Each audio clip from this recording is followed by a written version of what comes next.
Bismillah. Salam alaikum wa rahmatullah. On continue le cours sur les polynômes. On s'était arrêté sur la multiplicité et tout ce qui suit. En rappelant une petite proposition qu'on avait écrite dans le cours, avant même la multiplicité, il s'agissait de racines. On avait écrit si les AI sont des racines de P, alors notre polynôme P est divisible par le produit des x moins 1. Bon, avec ici, on suppose que les AI sont distants. Dans cette proposition-là, on peut écrire autrement. Dire que A est une racine de P, ça veut dire que x moins 1 divise P. Donc si vous avez x moins 1 divise P, etc., x moins 1k divise P, alors vous pouvez multiplier ici pour obtenir ça. Le produit des x moins 1 va aussi diviser le polynôme P. C'est votre proposition qui est écrite là. On suppose toujours que les AI sont distants. D'accord? Et là, donc ça c'est déjà fait. Là, on va généraliser. On va passer à la multiplicité, pas obligatoirement la multiplicité. On peut supposer n'importe quelle puissance là. D'accord? Et n'importe quelle puissance ici. Bien sûr, des puissances, les MI sont différents de 0. Si vous supposez M1 égale 0, vous n'avez rien écrit. 1 divise P, là 1, c'est comme si c'est pas écrit. Les MI, pas obligatoirement égaux. Alors, là encore, on peut faire le produit pour obtenir P est divisible par le produit de ces polynômes-là. D'accord? Pour la démonstration, il suffit de la faire pour deux. Si vous supposez que x moins a puissance alpha divise P et x moins bêta, moins b, pardon, puissance bêta divise P, pourquoi est-ce que le produit x moins alpha par x moins b puissance bêta va aussi diviser P? Alors on suppose ça, et on veut démontrer ceci. La première condition là peut être écrite comme ça. P s'écrira obligatoirement x moins a puissance alpha fois un certain polynôme Q. Pour montrer que x moins b puissance bêta divise... Ah pardon, je m'excuse là. Je reviens ici. Pour démontrer ça,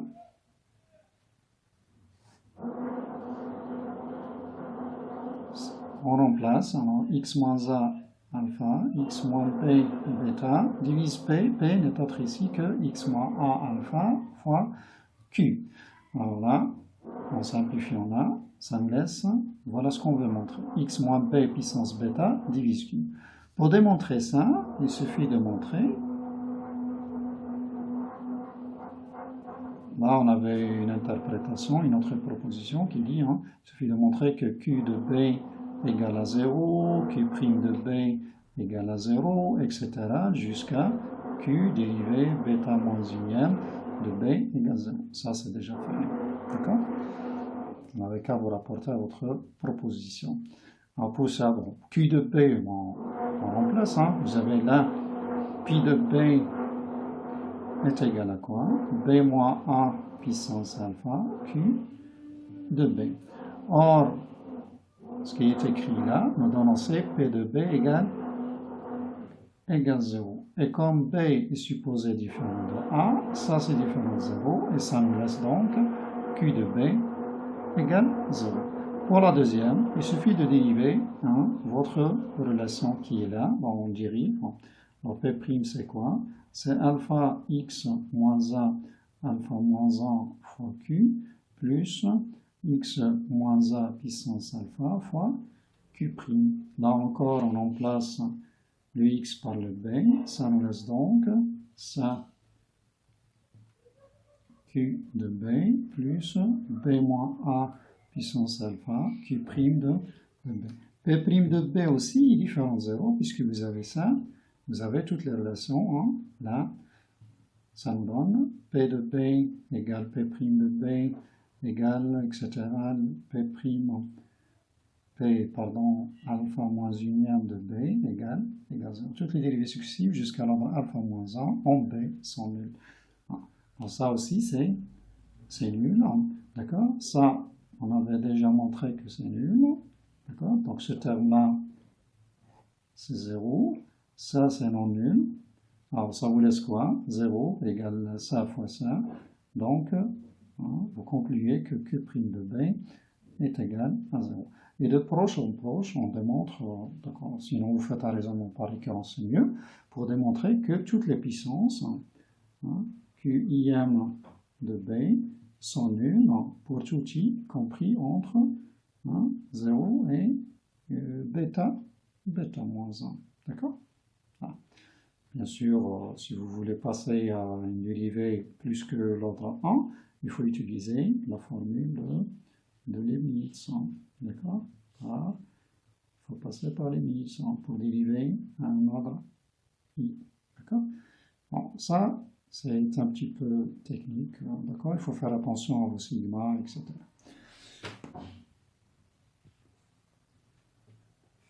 Bon, maintenant, on va parler de polynôme scindé. Polynôme scindé. C'est quoi un polynôme scindé? Eh bien, c'est quand est-ce qu'il est scindé ou d'accord? P est scindé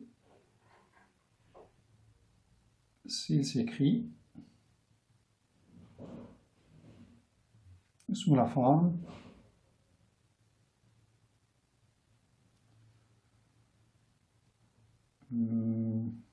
un coefficient fois x moins a1, fois, etc. X moins a m, disons comme ça. D'accord? Si on peut le factoriser comme ça, eh bien, il est dit scindé. Comme ça, obligatoirement comme ça, c'est-à-dire des polynômes de degré exactement un produit de polynômes de degré 1. D'accord, moi je l'écris là, produit de polynômes de degré 1. Bon, polynôme de degré 1, c'est de la forme alpha x plus bêta, mais on lui préfère l'écriture normalisée, ça on factorise comme ça, d'accord, par alpha, et ça vous laissera donc x plus quelque chose, plus bêta sur alpha. Donc on préfère que le x qui est là, son facteur soit 1, d'accord, comme ça. C'est ce que vous avez ici. Alors là, les AI ne sont pas obligatoirement distants. D'accord? Si vous rajoutez la condition AI, les AI sont distants, ça veut dire tout simplement que lorsque j'écris A1 ici, il ne va pas se répéter là. Et donc, A1, ça sera une racine de P. De quelle multiplicité? Eh bien, de multiplicité exactement 1. Lorsque la multiplicité est égale à 1, bon, on dit que c'est une racine simple. D'accord? Sinon, on dira que c'est une racine multiple. C'est la racine 2, on dira racine double. D'accord? Racine triple, multiplicité 3. Bon, donc les AI ne sont pas obligatoirement distincts ici.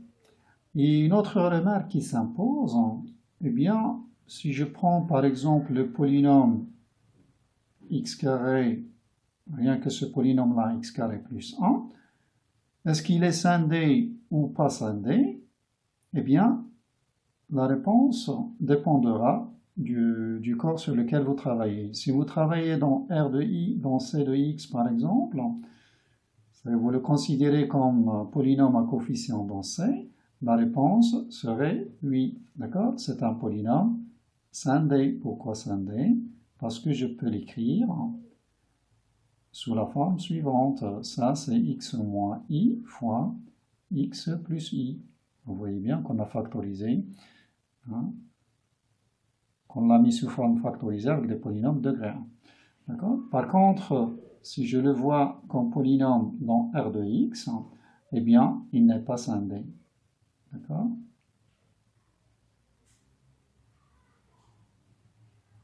Il n'est pas scindé. Parce que si vous dites scindé, ça veut dire qu'il admettra des racines. Hein, les AI ici, ce sont des racines de P. Il admettra des racines dans R, chose qui n'est pas vraie.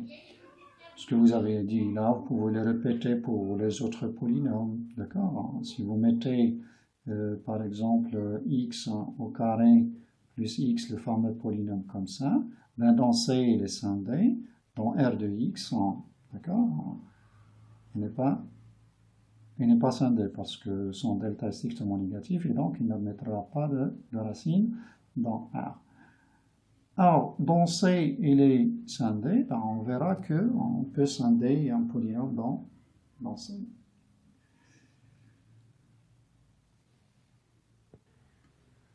Bon.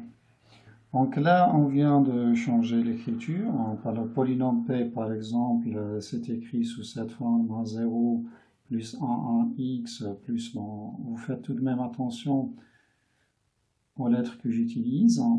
Les AI maintenant, ce sont les coefficients de P et non pas les racines de P. Les racines, elles, je vais les noter par exemple alpha 1, etc.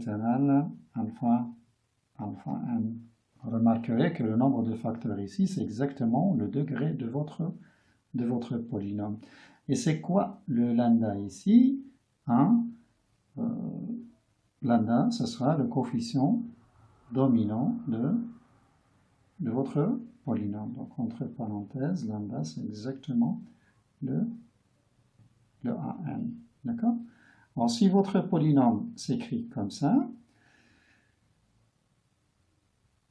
et on se demandera quelle est la relation entre les coefficients d'une part et de l'autre côté les racines. Quelles sont la relation ou les relations? Il y a plusieurs relations. Ben pour ça, il suffit de développer ce polynôme-là et l'unicité de l'écriture de polynôme comme ça va nous donner les coefficients qui sont là, ils sont égaux aux coefficients qui sont là. D'accord? Bon, en développant, qu'est-ce que ça nous donne? Ça nous donne lambda fois x, comptez combien de fois x puissance n plus, et c'est ça qui nous donne l'égalité lambda égale à n, plus, alors le terme qui suit, c'est le terme en x puissance n moins 1, plus etc., plus le terme en x, plus le terme constant. Ce qui nous intéresse ici, ce que vous avez dans le programme, c'est juste ça et ça. D'accord? Ça, c'est votre programme T ici. Alors, en développant, qu'est-ce que ça donne?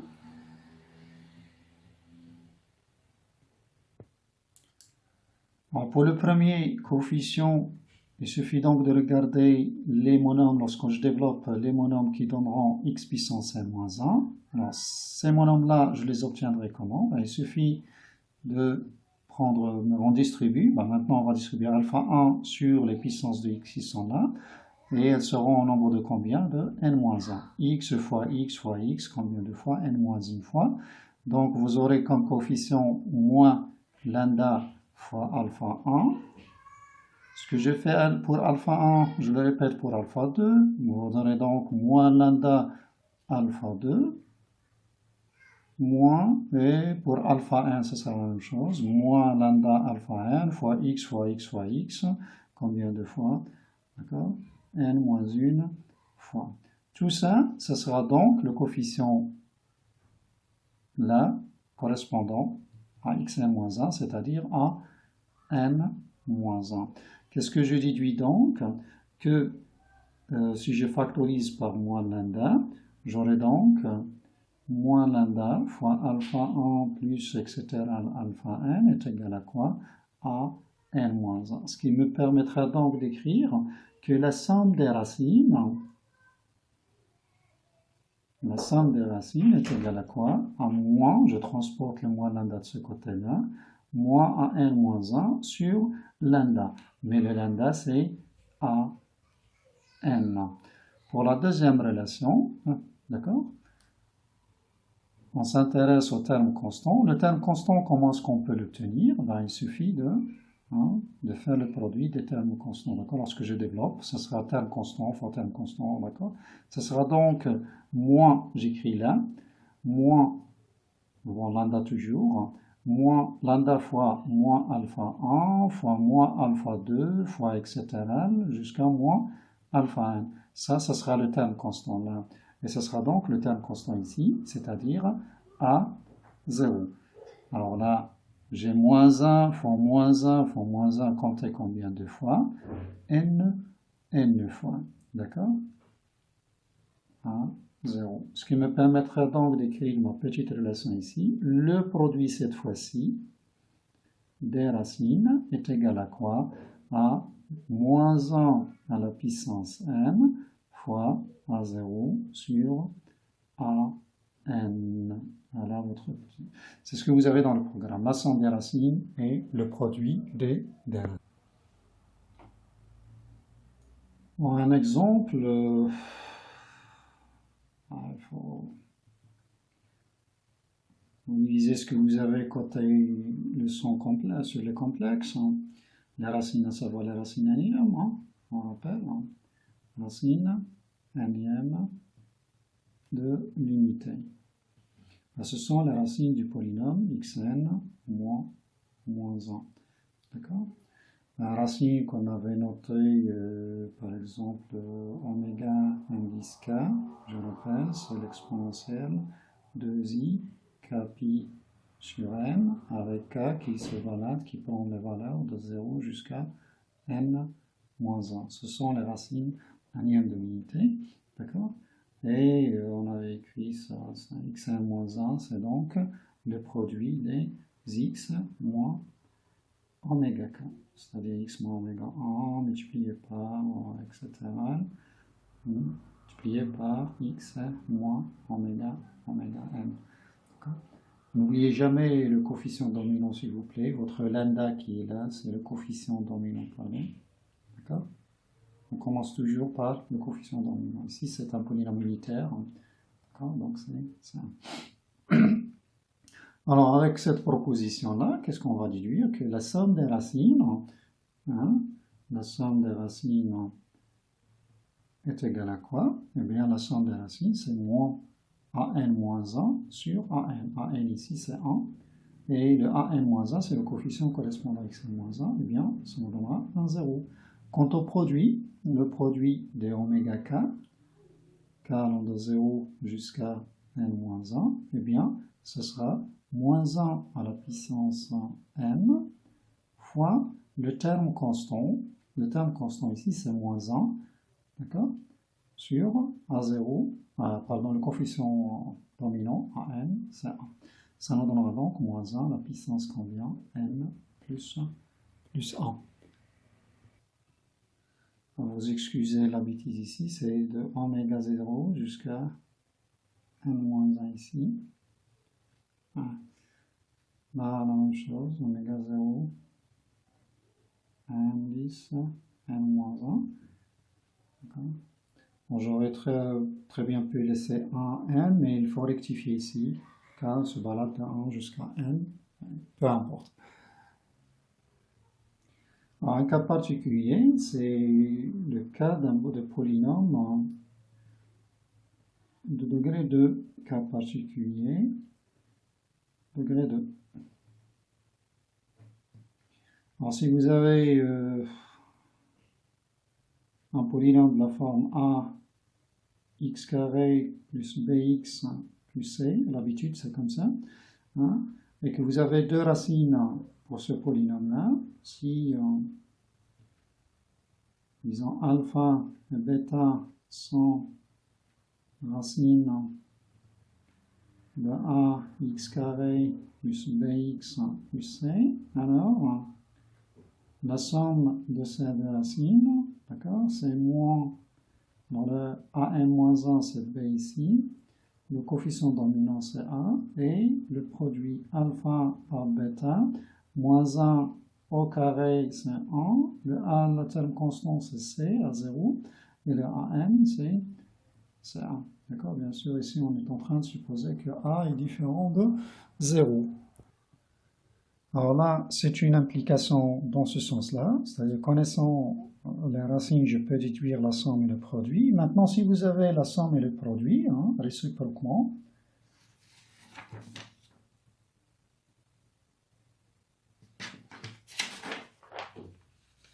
si vous avez la somme et le produit, si par exemple alpha plus bêta égale à une somme S, et que le produit est égal à un produit P, alors la réciproque est vraie, alpha et bêta sont racines d'un polynôme de second degré. Bon, là, on va le prendre unitaire, donc on va écrire x carré. À votre avis, ça serait quoi? Eh bien, c'est moins s x plus p, parce que le a n ici, c'est 1. D'accord? Le a, c'est 1. Donc, le moins b ici, ça va prendre le rôle de s. Et le c, il va jouer le rôle de p. Donc, a, c'est 1. Moins b, c'est s. Donc, b, c'est moins s. D'accord? Alors, comment factoriser? Là, on dispose d'un théorème très très puissant, très théorique aussi, hein, ce qu'on appelle le théorème dû à d'Alembert. Ce sont là deux grands mathématiciens, d'Alembert et Gauss. Bien, le théorème d'Alembert-Gauss, qu'est-ce qu'il nous dit? Eh bien, tout polynôme non constant dans C de x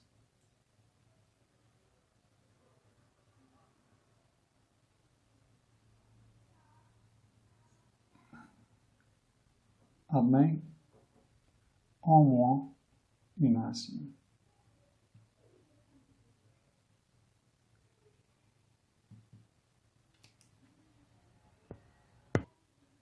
Alors ce théorème-là, on ne va pas le démontrer, la démonstration est hors programme, d'accord? Démonstration hors programme. Ce qui nous intéresse, c'est son application. Donc celui-là, qu'est-ce qu'il va nous donner? Si je prends un polynôme P de degré supérieur ou égal à 1, c'est un polynôme non constant, il admet au moins une racine. Donc voilà, une première racine. Il va donc s'écrire sous cette forme. J'applique mon théorème une seconde fois, mais cette fois-ci à Q. Q aussi, c'est un polynôme à coefficient densé. Alors s'il est non constant, eh bien, il va admettre, lui aussi, une racine, comme par exemple A2, on va le noter A2, fois un polynôme, là on va mettre 1 et là 2. Et de proche en proche, hein, x moins 1, x moins 2, j'applique d'Alembert-Gauss à Q2, cette fois-ci c'est les non constants, il va se factoriser aussi comme ça, il admet au moins une racine, etc. Jusqu'à obtenir, donc s'il est non constant, c'est-à-dire jusqu'à arrêter l'algorithme, quand est-ce qu'il s'arrête? Jusqu'à obtenir un polynôme constant à l'étape, disons Qn, et Qn, cette fois-ci, constant. Alors la constante, on préfère l'écrire de ce côté-là, et ce sera exactement le coefficient dominant, rappelons, de P. Voilà. Donc, que se passe-t-il dans C? Eh bien, dans C, tout polynôme P est SND. D'accord? Ça, c'est la factorisation dans C de X. Factorisation d'un polynôme dans C de X.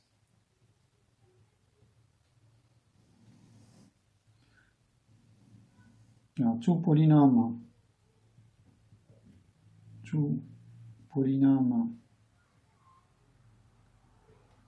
P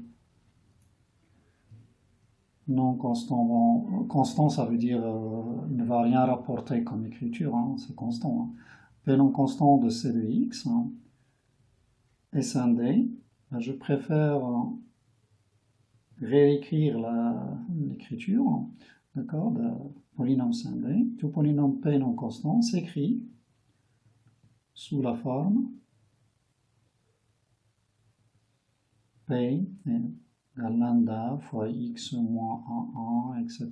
x moins 1. Voilà, c'est notre proposition. Alors là, les AI ne sont pas obligatoirement distants. Hein. Les AI ne sont pas nécessairement distants. Si on veut que les AI soient distincts, eh bien, on va changer d'écriture. Alors, dans cette écriture-là, le A1, par exemple, il va se répéter, je ne sais pas combien de fois, disons M1 fois. Et donc, notre P va s'écrire comment? Lambda fois X moins 1 répété M une fois. D'accord? Je suppose que le A2, ça y est différent de A1. Hein, ça y est, j'ai ramassé les X moins A1 ici. Hein, passons à l'autre racine. Supposons que ce soit... Hein, bon, on va changer la première racine. Voilà, une première racine, elle est répétée combien de fois ici? Une deuxième racine est répétée M deux fois. Et une quatrième racine est répétée MK fois dans cette écriture-là. D'accord? Pas obligatoirement n. Hein. Si vous supposez n, vous êtes en train de dire que les pays sont distincts ici avec les pays ici distants. C'est-à-dire, on ramasse la contribution de chaque racine ici. Ça, c'est l'autre forme que vous avez. Les AI, là, ne sont pas obligatoirement distincts. Là, les BI, on suppose qu'ils sont distincts. Et qu'est-ce qu'on lit là? B1 est une racine de P de multiplicité exactement M1. La même chose pour B2. B2 est une racine de P de multiplicité M2. BK est une racine de B de P de multiplicité MK. Ça veut dire que BK ne va pas se répéter ici. Voilà. Alors là, ça nous oblige à parler de multiplicité et la divisibilité maintenant dans C de X, on peut la caractériser autrement.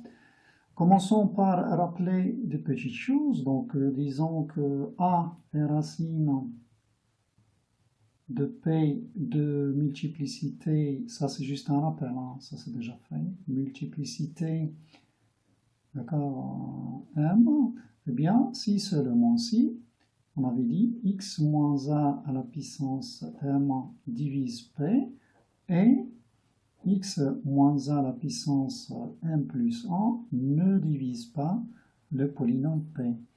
D'accord? Si je me contente juste de cette proposition, eh bien, comment la lire en termes de multiplicité? Eh bien, ça se lit aussi avec la multiplicité, est une racine de p, mais de multiplicité supérieure ou égale, on dit multiplicité en moins m. Donc ça, c'est équivalent à cette phrase x moins a à la puissance m divise p. Parce que ça veut dire que p va s'écrire comment? X moins a puissance m fois q. Le terme de multiplicité, ça veut dire lorsque vous faites le plein côté puissance. Si vous pouvez encore dégager des puissances de x moins a dans q, ça veut dire que d'accord, vous allez la rajouter ici dans puissance, et donc la multiplicité sera supérieure ou égale à m. Bon, ça, c'était juste un rappel pour préciser ces phrases-là. C'est quoi multiplicité exactement m et c'est quoi multiplicité en moins m. Donc, mathématiquement, voilà de quoi il s'agit. D'accord? Ça nous mène donc vers une caractérisation de la divisibilité. Quand est-ce qu'un polynôme b divise 1? Eh bien, si seulement si toute racine de b de multiplicité m est aussi racine de a de multiplicité supérieure ou égale à m. D'accord? C'est simple à voir. Dire que b divise a, ça veut dire que notre a va s'écrire b fois q. D'accord? Donc si je prends une racine de multiplicité m dans b, ça veut dire que le b va s'écrire x moins a à la puissance m fois un polynôme que je noterai h par exemple. D'accord?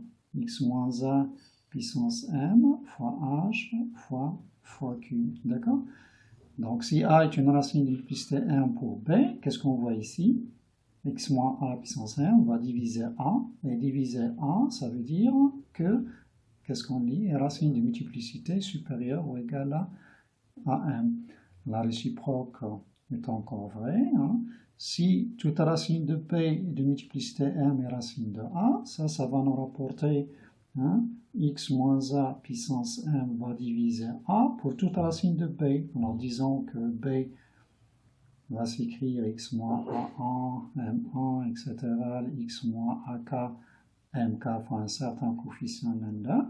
Donc ça va donner ça.